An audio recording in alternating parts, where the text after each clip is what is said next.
नमस्कार। सामाजिक कानून के क्षेत्र में बहुत परिवर्तन हो रहे हैं और एक नया कानून सिंगल पेरेंट्स के लिए बहुत ही बड़ी खुशखबरी लेकर के आया है।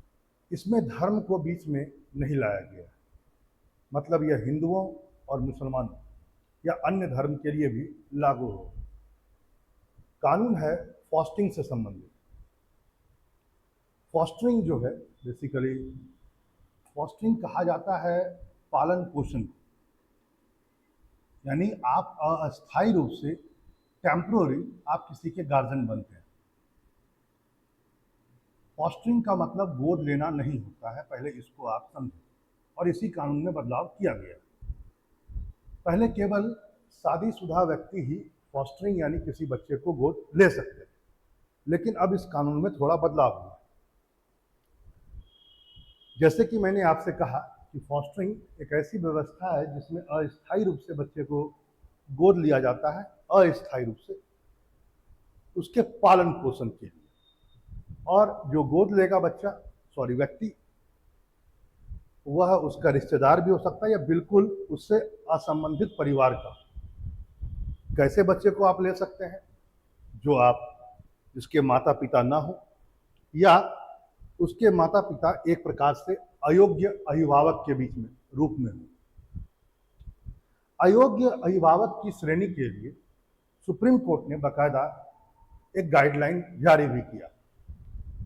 2023 में मुख्य न्यायाधीश वाई.डी. चंद्रचूड़ ने बाकायदा इस बात को कहा, परिभाषित करते हुए, कि अयोग्य अभिभावक वो कहे जाएंगे जो पालन पोषण करने में असमर्थ हो या उनकी इच्छा न हो, या शराब पीते हों या कोई नशा में हो, बच्चे के साथ दुर्व्यवहार करते हों, उसकी उपेक्षा की जाती हो ऐसे, और या उनका आपराधिक रिकॉर्ड हो, या स्वयं बच्चा खुद देखभाल करने के लिए विवश हो कि मेरा कोई देखभाल करे, ऐसे को भी आप अयोग्य अभिभावक समझ सकते हैं। यहां पर इस बात को भी ध्यान रखेंगे आप कि जो फॉस्टरिंग पहले किया था, जैसे मैंने आपसे कहा कि सिंगल पेरेंट्स को यह पहले अलाउ नहीं था, अब सिंगल पेरेंट्स कर सकते हैं। लेकिन इसमें बाकायदा कहा गया है कि उसकी उम्र 6 वर्ष से कम नहीं होनी चाहिए। मतलब आप जिसका पालन पोषण करना चाहते हो उसकी उम्र 6 वर्ष से कम ना हो, वह चाइल्ड केयर संस्थान में रह रहा हो और उसके पास अयोग्य अभिभावक, ऐसी बातें कहा गया। पहले जैसा कि मैंने आपसे कहा ऐसी व्यवस्था नहीं थी, केवल और केवल व्यवस्थाएं कुछ अलग थी। व्यवस्था क्या थी मैं आपको बता देता हूं। व्यवस्था यह था कि यदि आप पेरेंट हैं भी, मतलब आप यदि शादीशुदा थे भी, तो उसमें लॉ ये कहता था, खासकर 1956 का जो बच्चा गोद अधिनियम है उसके तहत में, कि केवल हिंदू ले सकते हैं। यह तो अब हट गया।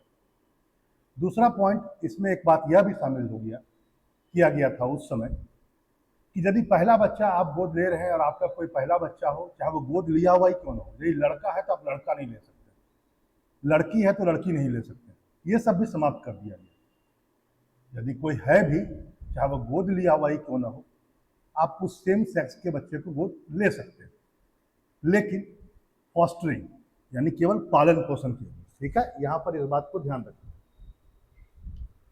लेकिन नए कानून में एक बात और भी कहा गया, वह यह है कि यदि लड़की सिंगल है तो वो लड़का या लड़की किसी को भी रख सकती है, लेकिन यदि लड़का सिंगल है तो वो केवल सेम सेक्स को रख सकता है, यानी केवल लड़के को रख सकता है, लड़की नहीं रख सकता है।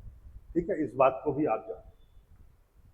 भारत में कुछ और जो बातें कानून में है, जरा उसको भी देख लिया जाए। यदि कोई सिंगल है तो वो कैसे कैसे रख सकता है, चाहे वो विवाह हो गया हो उसमें तो रख ही सकता है, डबल है तो रख ही सकता है, लेकिन यदि वो अविवाहित है तो भी रखेगा, यदि वो विधवा है तो भी रखेगा, तलाकशुदा है तो भी रखेगा, या कानूनी रूप से यदि अलग हो चुके हैं तो भी वह पालन पोषण कर सकता है। इस बात को भी समझें। यहां पर एक बात और भी कहा गया, वो यह है कि यदि माता पिता किसी बच्चे को पालन पोषण के लिए लाते हैं और फॉस्टरिंग के अंतर्गत में लाया जाता है, तो 2 साल के बाद उसको वह गोद ले सकता है।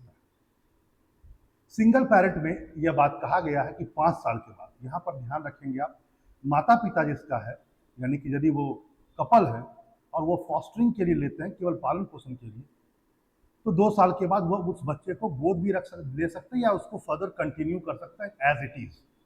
लेकिन यदि सिंगल है तो आप 5 साल के बाद उसको गोद ले सकते हैं। यहाँ पर आप ध्यान रखेंगे, यदि कोई बच्चा को गोद लिया जाता है तो उस बच्चे का राइट जैविक बच्चे के समान ही होगा, यानी उसको पेरेंट्स की संपत्ति में वैसा ही अधिकार मिलेगा जो उसके जैविक पुत्र को होगा, जो बायोलॉजिकल पुत्र को होगा। कुछ बातें और भी जान लीजिए। इसमें यह कहा गया है, जो खासकर महिला एवं बाल विकास मंत्रालय ने जो अपडेट किया है, उसमें बाकायदा कहा है कि 35 साल से लेकर 60 साल के बीच के सिंगल्स इसको गोद ले सकते हैं बच्चे पालन पोषण के लिए। 35 साल से लेकर 60 साल। बच्चे की उम्र कितनी होनी चाहिए? 6 साल से कम नहीं होनी चाहिए। यहां पर यह बात ध्यान रखें। आगे इस बात को भी आप समझें, वह यह है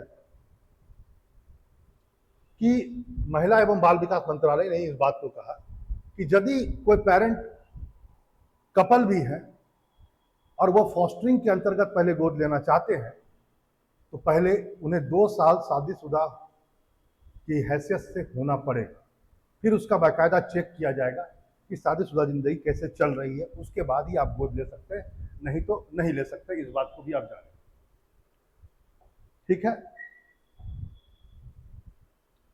विवाहिता के संबंध में पहले कहा गया था कि 5 साल के बाद ही आप फॉस्टरिंग के बाद गोद ले सकते हैं, अब उसको घटा करके 2 साल कर दिया गया है।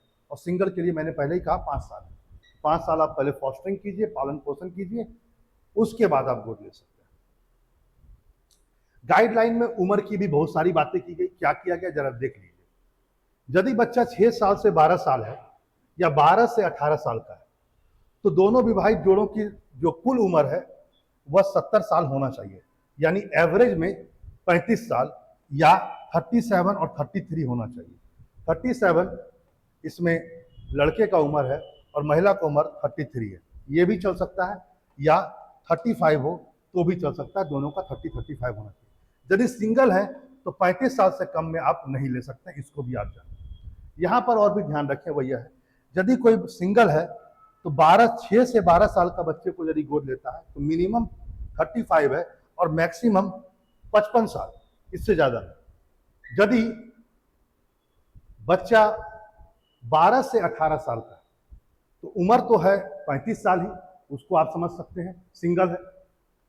लेकिन आयु की सीमा यहां बढ़ा दी गई है सिंगल की, वह कर दी गई है 60 साल, यानी 60 साल तक भी मैक्सिमम आप गोद ले सकते हैं। किस आयु के बच्चे को? 12 से 18 साल के बच्चे को पालन पोषण के लिए, और 5 साल के बाद आप उससे पूर्ण रूप से गोद ले सकते हैं। तो आपने देखा कि कैसे यह नया न्यूज एक सुखद समाचार लेकर के सिंगल पेरेंट्स के लिए आया है। फिर मिलते हैं नए टॉपिक के साथ।